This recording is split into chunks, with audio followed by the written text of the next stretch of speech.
Saludos fraternales, familia franciscana.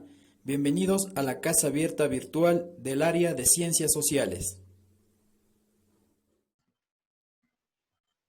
Paz y bien, unidad educativa.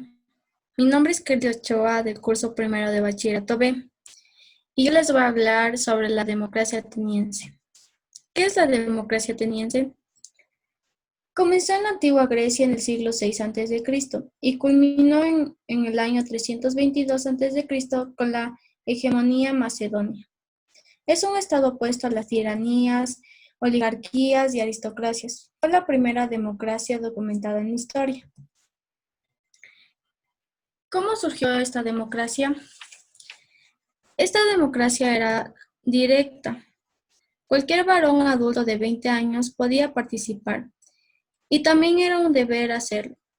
Estos estaban elegidos por la asamblea y por una parte en sorteo.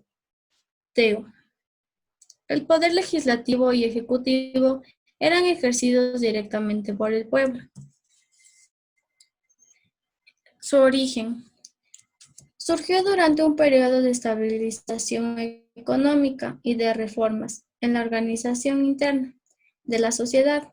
Permitió el mayor rol en la conducción social de la agricultura y campesinos. Los grupos sociales fueron incorporados al mundo militar y la defensa de las ciudades. Así que rompió con el predominio tradicional de las élites aristocracias. Solón y Clístenes contribuyeron al desarrollo de la democracia ateniense, pero el líder más reconocido fue Pericles, que gracias a él la democracia alcanzó su forma más o menos definitiva entre los años 495 y 429 a.C. Y también él introdujo las instituciones en esta forma de gobierno. Tras la muerte de Pericles, el régimen democrático ateniense fue interrumpido 2 veces en la revolución oligárquica hacia el final de la guerra de Peloponeso. Se basó en los principios de libertad e igualdad. Estos gozaban los ciudadanos de Atenas, ya que residían la soberanía y el poder de la decisión.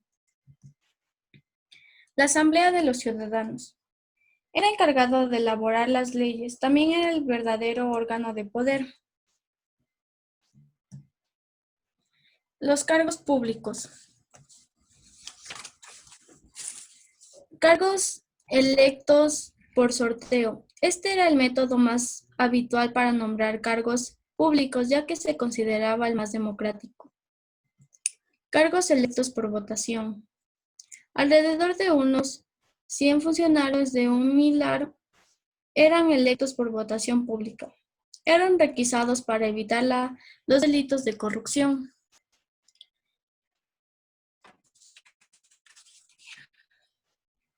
A partir de ello y de la igualdad aplicada solo a los ciudadanos, Atenas tuvo 3 limitaciones. Exclusión de las mujeres.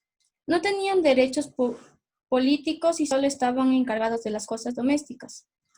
Exclusión y desigualdad de los extranjeros. No tenían derecho los ciudadanos.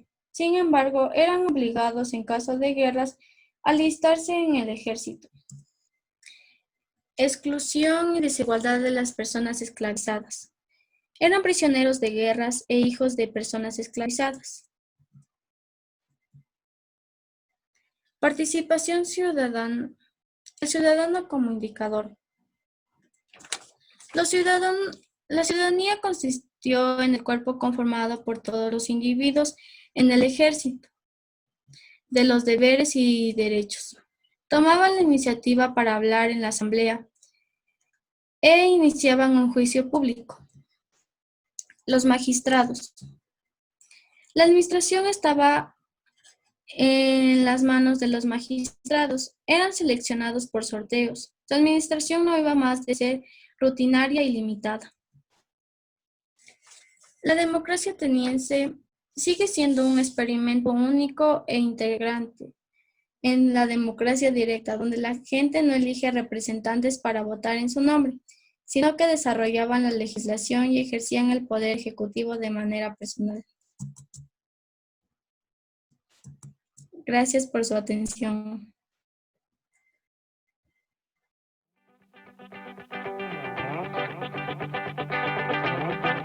A continuación hablaré sobre la oligarquía espartana.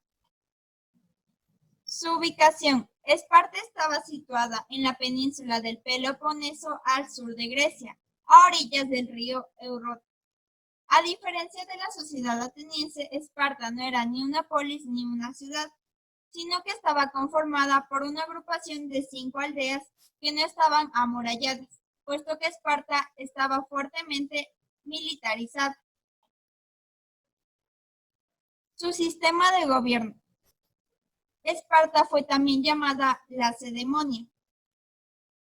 Su sistema de gobierno era en base a una oligarquía, es decir, a un gobierno formado por pocas personas, que mayormente pertenecían a una misma clase social o clase guerrera, lo que limitaba la participación del pueblo espartano. El gobierno era una diarquía, es decir, estaba conformada por 2 reyes. La organización política de Esparta. Los reyes pertenecían a familias diferentes. Era un poder hereditario y tenían 2 funciones fundamentales. El primer rey se encargaba de ser el jefe del ejército y el segundo de ser el sumo sacerdote, encargado de administrar el culto a los dioses. Este sistema dual garantizaba un buen gobierno. El Senado o Jerusca, integrado por 28 miembros de familias honorables de espartanos, que tenían que ser mayores de 60 años, elegidos por la asamblea y con carácter vitalicio, es decir, que tenían su cargo para toda la vida. Tenían funciones legislativas. El Senado, con el tiempo, fue restando la atribución del gobierno a los reyes, que al final obtuvieron solo el control en el ámbito militar.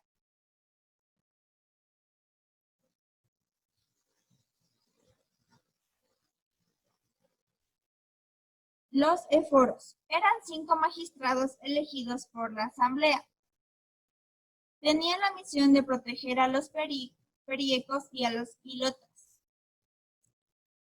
Además, velaban por la educación de la juventud y el mantenimiento del orden. Su mandato solo duraba 1 año. La asamblea, formada por todos los ciudadanos que tenían que ser mayores de 30 años, a excepción de los periecos y los ilotas. La asamblea nombraba a los senadores y éforos aprobaban o rechazaban las leyes presentadas por el Senado. Muy similar a la asamblea que tenemos en la actualidad.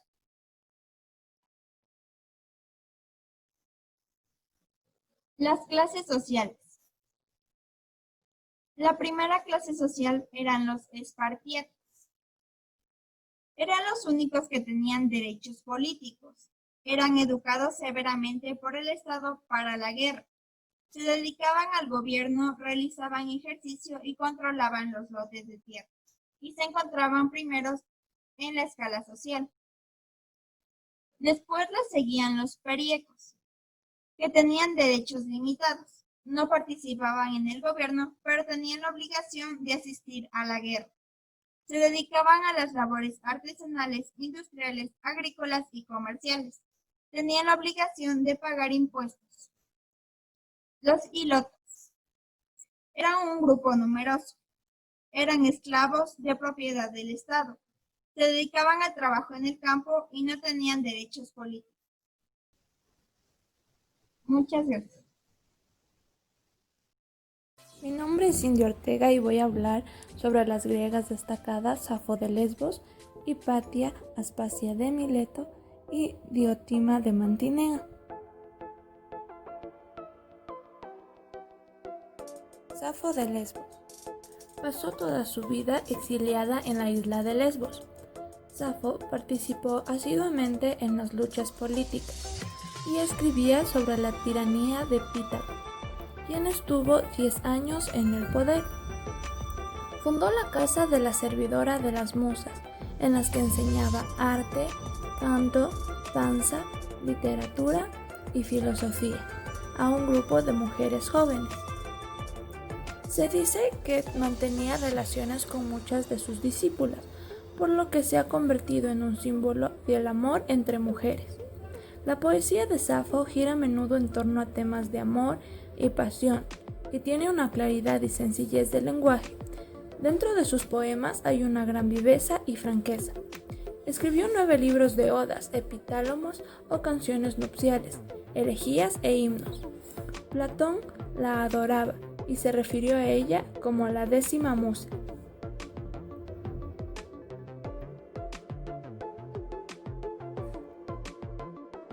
Hipatia fue una de las pioneras de las matemáticas. Nació en Alejandría. Hipatia vivió desde su infancia en un ambiente académico y culto.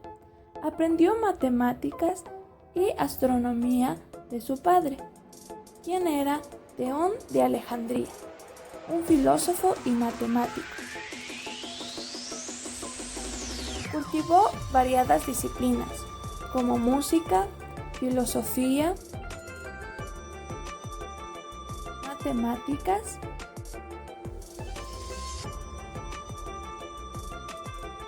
y astronomía.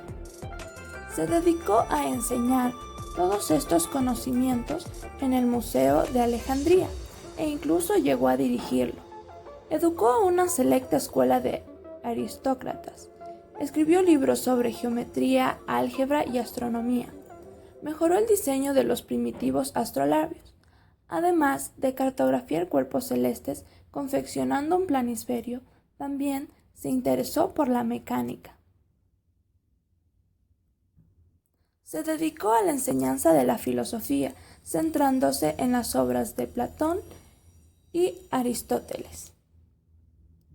Por no ser cristiana, un grupo de cristianos la golpearon y la arrastraron por toda la ciudad hasta llegar a la catedral de Alejandría.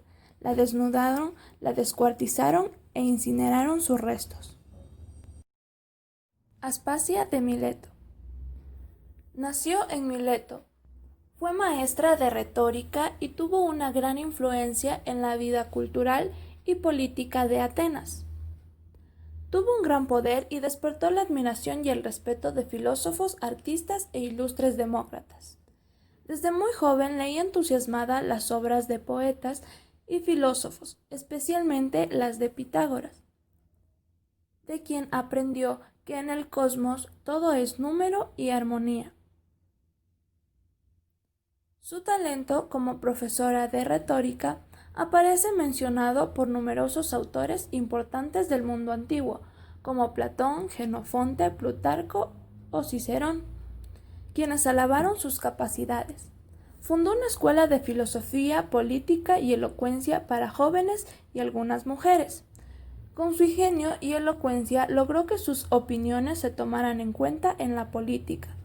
Fue primero amante y luego esposa de Pericles, influyente político y orador ateniense. Diotima de Mantinea. Fue una filósofa que jugó un rol importante en el banquete de Platón. Sus ideas son el origen del concepto del amor platónico. Según su visión, el amor es el anhelo de la inmortalidad, por lo que es un camino para ascender al conocimiento de lo divino. Era sacerdotisa en Mantinea y enseñó filosofía a Sócrates. Platón, en su banquete, cita las opiniones de esta mujer sobre la naturaleza, el origen y el objeto de la vida. Prescribió sacrificios de purificación, mediante los que se libraron de la plaga que agobiaba a Atenas durante 10 años. Buen día a todos, yo soy Álvaro Martínez, estudio en la Unidad Educativa San Francisco de la Albernia y soy del primero de bachillerato paralelo A. Esta presentación tiene como objetivo explicar el origen de Roma. En el siglo VIII a.C., la península itálica estaba habitada por varios pueblos. Entre estos destacaban los latinos y los etruscos, estos últimos en el norte. La costa de este territorio y gran parte de la isla de Sicilia estaban dominadas por los griegos. Era la llamada Magna Grecia. En esta península es donde se funda Roma. Ahora toca explicar a fondo los dos orígenes de esta. Por un lado tenemos al mítico. Los romanos explicaban la fundación de su ciudad con una leyenda en la que intervenían los dioses. Cuando Troya fue destruida por los griegos, el gran héroe Eneas logró huir de su ciudad natal y luego de muchas peripecias llegó al Lacio. Allí, su hijo Ascanio funda la ciudad de Alba Longa. Eneas era hijo de un mortal y de Venus, la diosa de la belleza y del amor.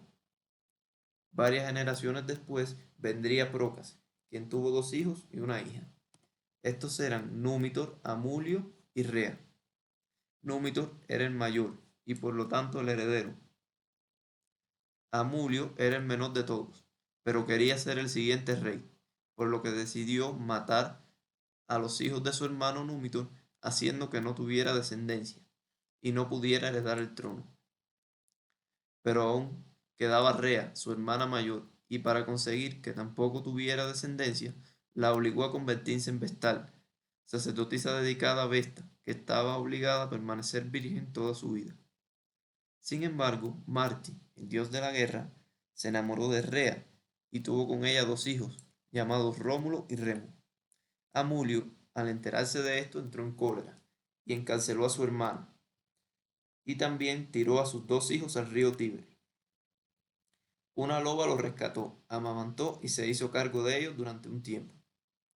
Luego fueron criados por un pastor y su esposa. Al cumplir la mayoría de edad, mataron a Amulio y devolvieron el trono de Alba Longa a Númitor. Este los recompensó, permitiéndoles fundar una ciudad sobre el monte Palantino.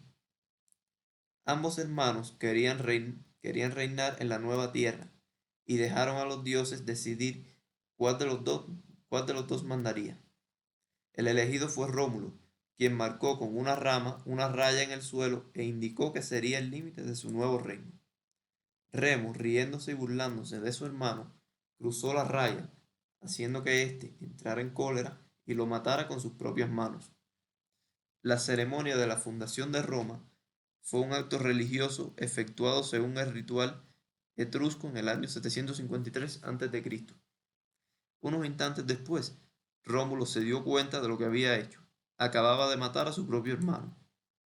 Sintió un gran arrepentimiento y como homenaje a este, a la nueva ciudad le puso de nombre Roma. Ahora hablaremos del origen histórico. Para explicarlo, vamos a la península itálica. Esta fue habitada originalmente por los ligures en el Golfo de Génova y por los vénetos entre el río Po y los Alpes. Los itálicos arribaron hacia el año 1200 a.C. y desplazaron a sus primitivos habitantes. Posteriormente se asentaron en la región los etruscos, en el norte del Lacio, y los griegos, en el sur de la península. Hacia el año 1000 a.C., los latinos, un pueblo de origen itálico, se establecieron en el Lacio. El lugar estaba rodeado por diversas colinas de baja altura que ofrecían una buena protección natural. Los latinos construyeron sobre estas elevaciones chozas circulares. Algunas de estas aldeas fueron habitadas por los sabinos, pueblo que rápidamente se emparentó con los latinos. Estos pueblos, para satisfacer sus necesidades económicas y militares, formaron una confederación y eligieron como metrópoli la ciudad de Alba Longa. A principios del siglo VI a.C., los etruscos conquistaron el Lacio y llamaron a la aldea Ruma. Ambos orígenes son muy interesantes. Así comenzó el más grande imperio jamás formado. Así finaliza mi presentación. Gracias por su atención. Bienvenidos, mi nombre es Samantha Ponce, soy del primero B de la Unidad Educativa San Francisco de la Albernia y en este video les voy a hablar acerca de los periodos históricos del Roma. En la antigua Roma existieron 3 etapas que marcaron la historia: la monarquía, la república y el imperio. Pero en este video les voy a hablar sobre la monarquía y la república.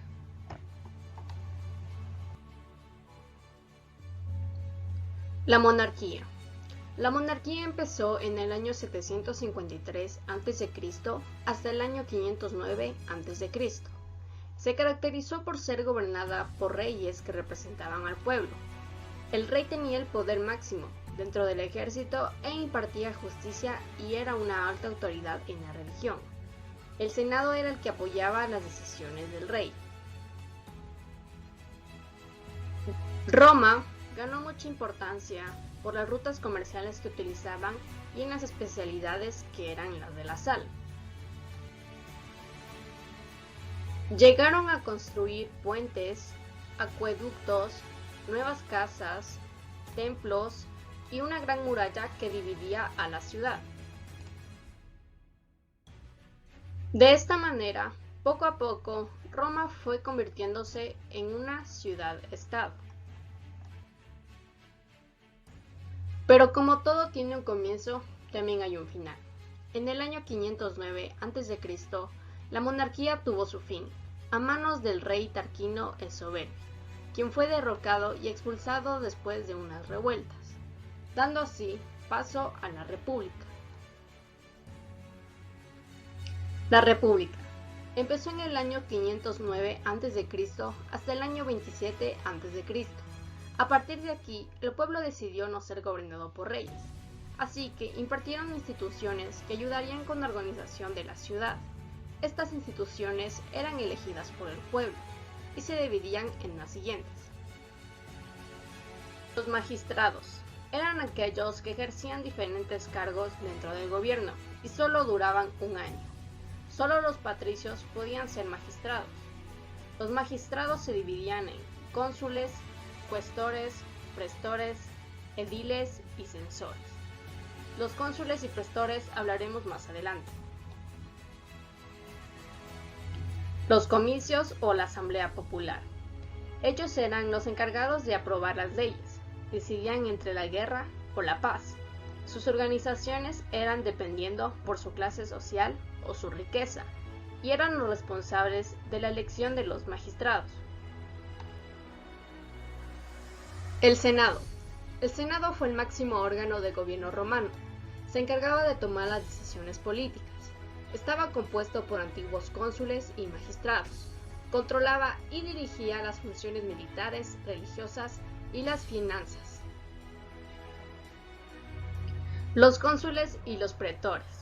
Los cónsules eran elegidos cada 2 años, ejecutaban leyes y dirigían al ejército. Los pretores se encargaban de partir la justicia en Roma y a veces gobernaban las provincias.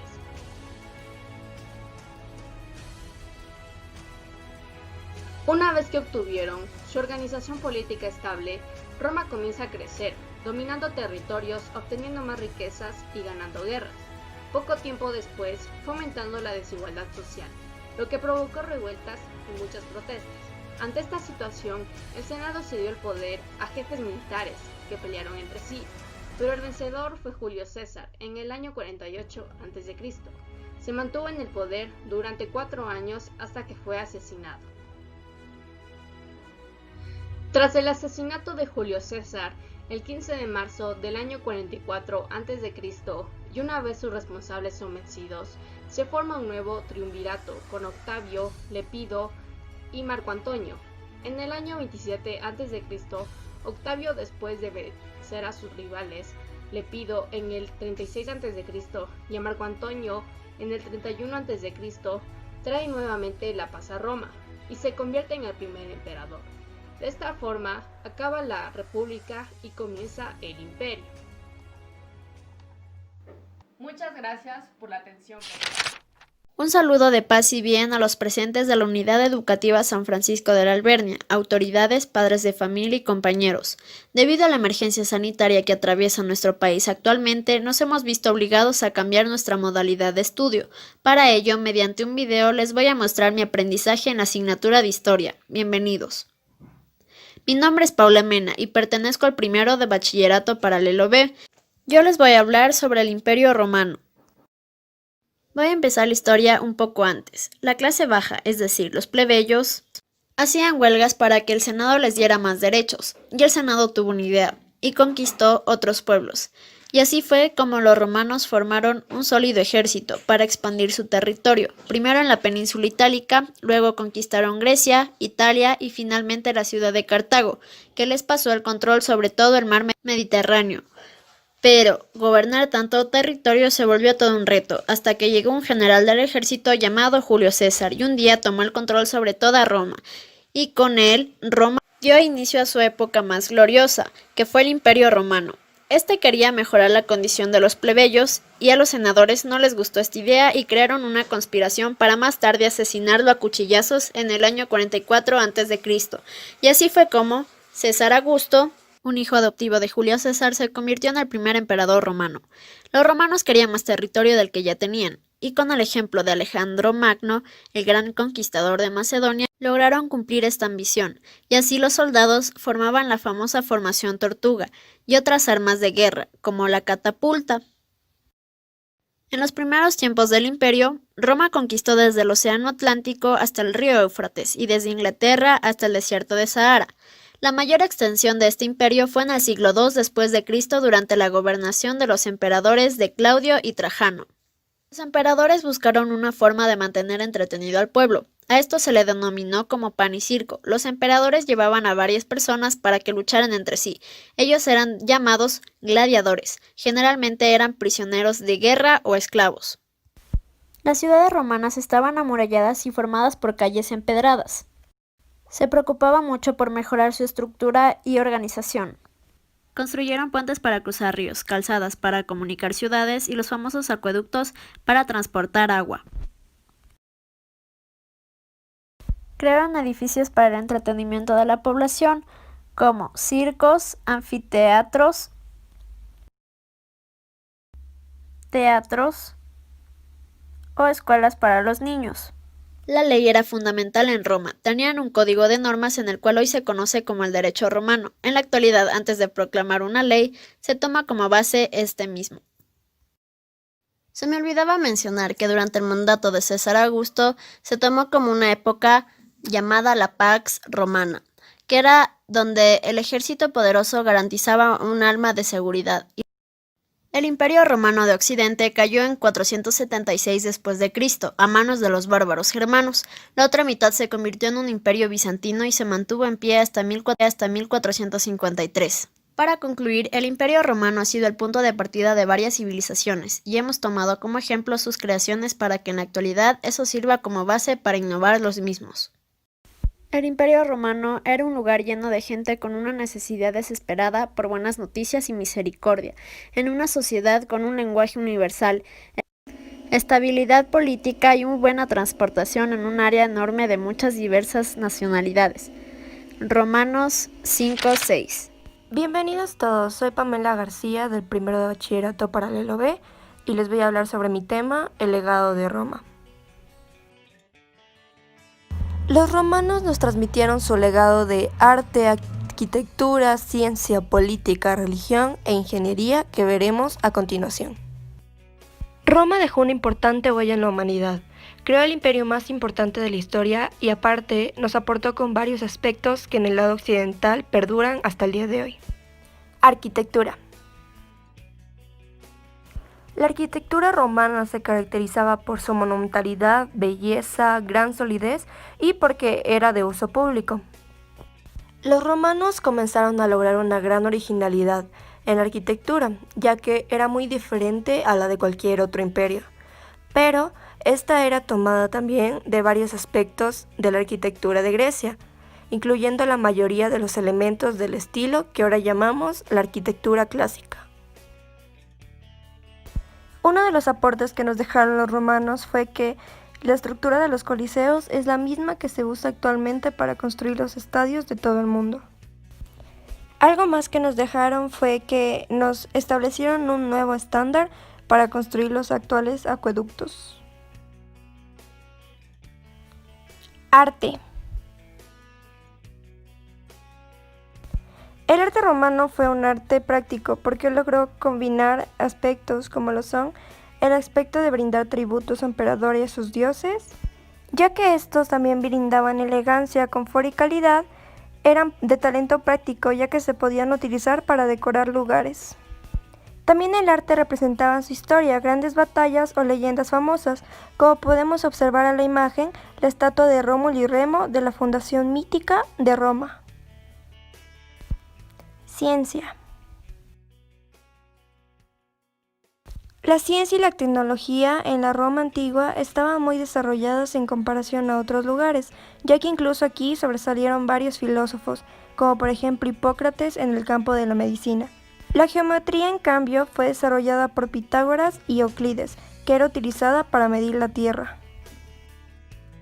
Como legado nos dejaron el calendario romano, que fue el primero para dividir el tiempo en la antigua Roma, y la medicina basada en el uso de plantas medicinales. Política. Política en Roma antigua. En Mos Maiorum. Se traduce como la costumbre de los ancestros. Es un conjunto de reglas y de preceptos que el ciudadano romano, apegado a la tradición, debía respetar. Eran de hecho las reglas de la comunidad romana arcaica, las costumbres y usanzas que hacían del romano un cives y las seguía con respeto, siendo esta la mayor herencia dejada por los progenitores y a transmitir a los descendientes. El legado que nos dejó fue la creación de las instituciones públicas, que hasta la actualidad perduran, y la idea de que la máxima autoridad tenía que apoyarse siempre de otras instituciones para tomar decisiones importantes que perjudiquen o beneficien al imperio. Leyes y derecho romano. Los romanos fueron quienes crearon el derecho procesal civil, que es el conjunto de normas jurídicas que regulan las relaciones jurídicas de los sujetos procesales y la aplicación de leyes civiles a los casos concretos de controversia de las partes. También fueron quienes crearon el sistema jurídico actual, que reconoce las familias del derecho continental, del anglosación y del socialista, además de los sistemas de derecho religioso. La religión. Los romanos se apegaban a la religión contractual, pues las plegarias que hacían se hacían de manera de pacto, como lo hacemos actualmente nosotros. En sus templos rendían culto a sus dioses, lo cual en nuestra actualidad sería como ir a una iglesia a rendir culto a nuestro Dios. Ingeniería. Los romanos construyeron calzadas, puentes y puertos como vías de comunicación para poder desplazar sus productos al mercado. También desarrollaron técnicas como la topografía para la facilitación del transporte. Y por último, la lengua. Los romanos en el lenguaje nos dejaron varias palabras en latín que posterior fueron transformadas al castellano, como lo pueden ser a capella, alias, alter ego, carpe diem y curriculum vitae. Y eso ha sido todo. Muchas gracias por su atención. Esperando haya sido de su agrado el video, me dirijo a ustedes con unas palabras. El COVID-19 ha sido un impacto mundial. Hemos visto pérdidas humanas, desempleos, corrupción, pero que esto no nos impide ser mejores personas y convertir de este mundo en algo mejor para las futuras generaciones. Muchas gracias por su atención.